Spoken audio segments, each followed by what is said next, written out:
Yet when asked about those very issues, you blame an anonymous smear campaign, even when many of these claims are not anonymous. Which is it?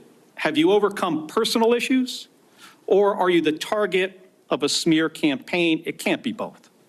It's clear to me that you're not being honest with us or the American people because you know the truth would disqualify you from getting the job. And just as concerning as each of these specific disqualifying accusations are, what concerns me just as much is the idea of having a Secretary of Defense who is not transparent. Welcome to the Ken Harbaugh Show. Pete Hegseth's Senate confirmation hearing has been an absolute disaster for Donald Trump and his Republican enablers in the Senate.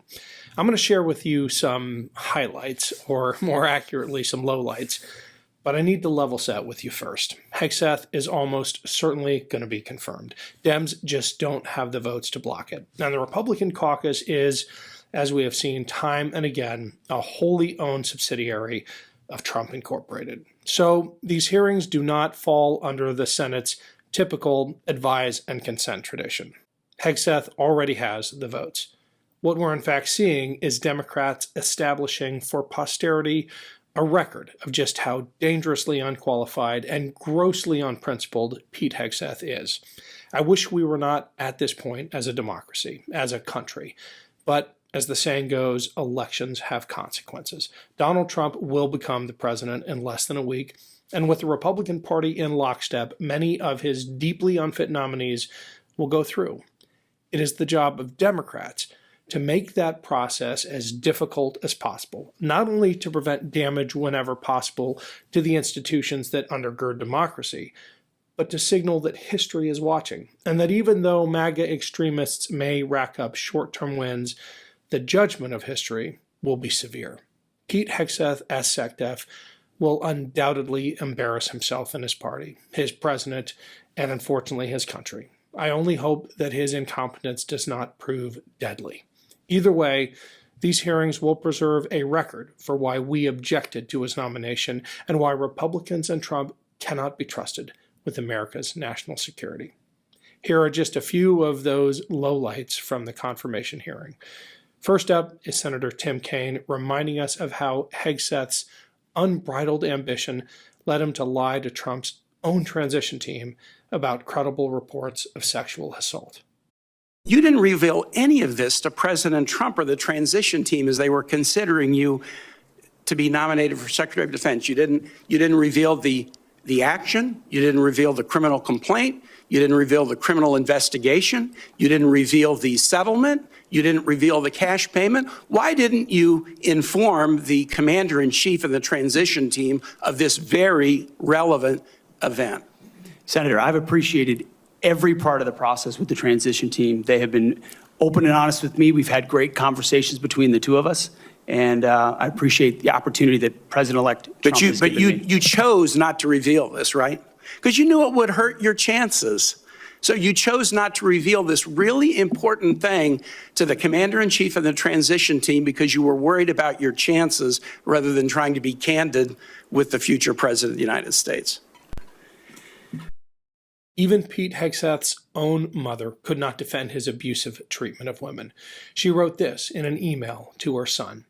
I have no respect for any man that belittles, lies, cheats, sleeps around, and uses women for his own power and ego. You are that man and have been for years. And as your mother, it pains me and embarrasses me to say that, but it is the sad, sad truth. Hegseth's disdain for women, however, isn't limited to his exes, his wives, and his other immediate victims. His attitude towards those who serve is degrading. We've covered that here before, but here is Senator Jeanne Shaheen holding him to account.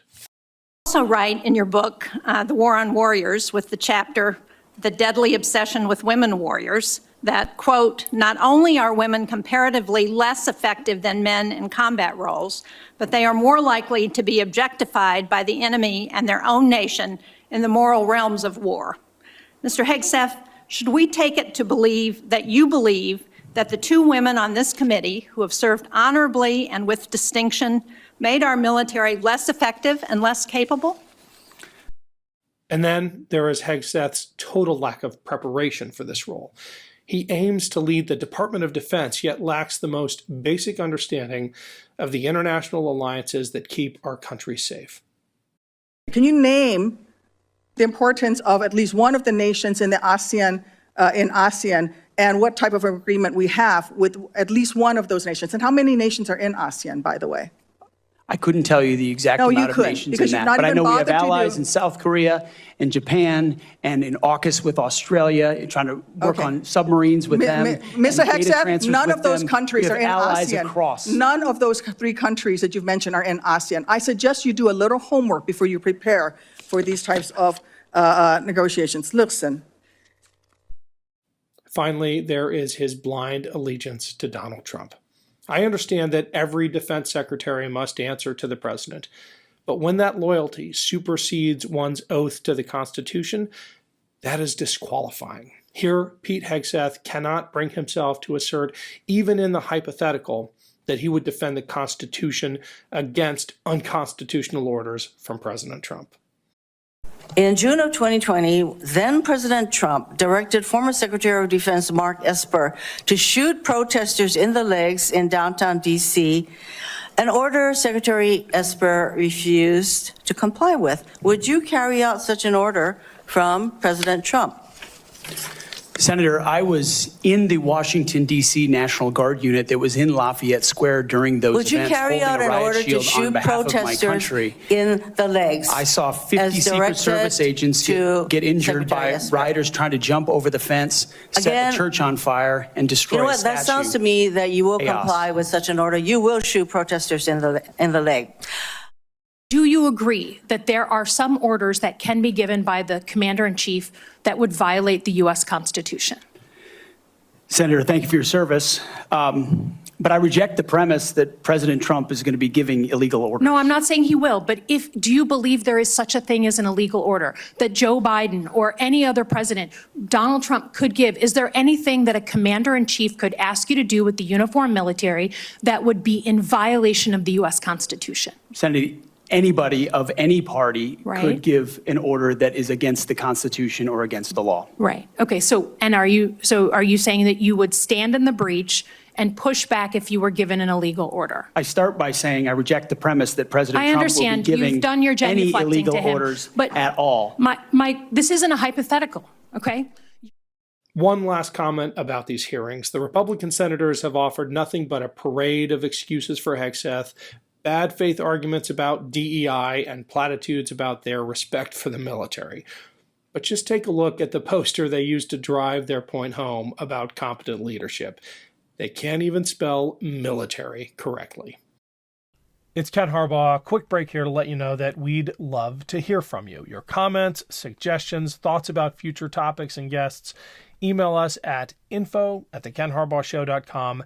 And make sure to rate and review us on iTunes or wherever you get your podcasts. Thanks, and back to the show. I want to end with this clip from my interview with Senator Tammy Duckworth, who outlined why Democrats must stand up to nominees like Hegseth. Even if his confirmation is all but guaranteed, people of good faith are duty-bound to call out the threat posed by people like Pete Hegseth. And I cannot imagine anyone less fit for the office of Secretary of Defense, both in terms of the policy he's talked about implementing and just his character, than Pete Hegseth. And also his lack of experience. I mean, all right, yeah, we could run down the list. Even if you didn't have the sexual assault allegation, would you get a guy who has never run a major organization beyond a platoon, an infantry platoon, to run a department with 3 million personnel and a budget of over $925 billion?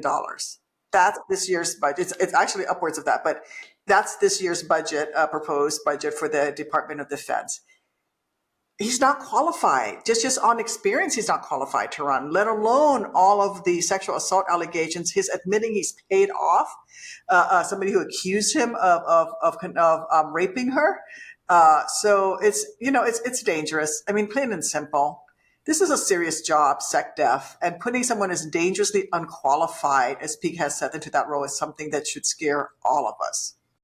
You have led in combat. You were, if I'm not mistaken, an aircraft commander, Black Hawk, right? You were. I was a co-pilot, but yes, I was the assistant operations officer for my battalion task force. Can you talk about the effect on morale that having someone in charge like Pete Hegseth would have, especially to those on the front lines who are being asked to risk their lives and have to trust that the orders they're receiving are being made in good faith and being made in the best interests of the country and the people at home they care about? What does it signal to our military if you put someone like Pete Hegseth in charge? That you don't value their service and you don't value their lives. I mean, you're putting someone who's incompetent to run an agency that actually decides when and where to send America's bravest, greatest national treasure, our men and women who wear the uniform, and tell them, okay, you're going to go and, into a combat zone on behalf of the American people. And you put somebody in charge who is absolutely not qualified to do that. It's an insult to the servicemen and women and their families. And it's also really very dangerous in terms of the messaging that we're sending to our allies around the world who look to us for leadership. And how do we talk to a Sweden that just joined NATO? How do we talk to allies around the world who are going to work with us when this is who they're going to have to work with as the leader of the greatest military on the face of the earth? It is very dangerous indeed. I cannot believe that the MST issue, military sexual trauma, is not the salient issue when it comes to this nomination because of Hegseth's background. I mean, you talked about his lack of experience, and I mean, we can go into his financial mismanagement of very small organizations, much less what he'll be expected to do at the Department of Defense. But we've got a military that has grappled for a decade plus now with MST, and we're considering a SecDef who has a history of traumatizing women. Surely that has to be coming up in conversation in the halls of Senate. Whose own mother calls him an abuser of women, right? I think I may be paraphrasing her email that she wrote. It is astonishing. And let me tell you, as a mother of two young daughters who I hope one day one of my kids will join the military and maybe one of them will go crazy and become a helicopter pilot, although they're probably smarter than me. So maybe they'll make better choices to fly for the Navy like you did. I flew low and slow. But I don't know that I would be comfortable allowing one of my children to enlist in the military with a SecDef like Hegseth. And, our military is facing a major recruiting challenge right now. And I don't know that, this solves the problem. And so it really is a long-term effect, not just in terms of his nomination and getting him confirmed, but we're talking about, effects that are going to last for years from now if he is confirmed. Sure. Yeah. Well, I mean, this is personal for me in that I talk to young people all the time who are thinking about joining the military, and I take great pride, as I know you do, in my service. But yes, it's a different thing altogether if they have to join a military in which not only is Donald Trump commander in chief, but the person managing the day-to-day of the military is by all accounts, a serial abuser whose own mom, as you said, called him out for, quote, behaving badly. Yes. What can Democrats do? I mean, we're in difficult times now, not just as a country, but as a party, with the incoming president controlling all the levers of power. He's got a captive Supreme Court. He's got the Senate. He's got the House. What can Senate Dems do? Well, there is a power with the minority, so we can certainly slow things down. But I also think that we have to be very much straightforward in our review, the Senate's advice and consent role. It's why when I talk about Hegseth, I speak in particular to his lack of experience, because I don't want to get into a reality TV show with Donald Trump. That's what he wants. I'm just going to focus on the fact that he's never run an organization bigger than a platoon. And when he has attempted to do that, he was asked to leave by the two veterans organizations because he mismanaged them so badly. I think speaking to those specific things is a way to communicate with the American people that this is not who you want running these organizations. You want somebody who can actually do the job and do right by our servicemen and women. And so that's one of the things Democrats can do, is really focus on, making sure that everybody is qualified who is confirmed. And then, we're going to be able to slow things down and really make the process, make us go through every step of the process to make sure that we truly see who some of these nominees are. Well, thank you, Senator. We are lucky to have you there in Washington fighting for all of us. Great to have you on. Thanks for having me on.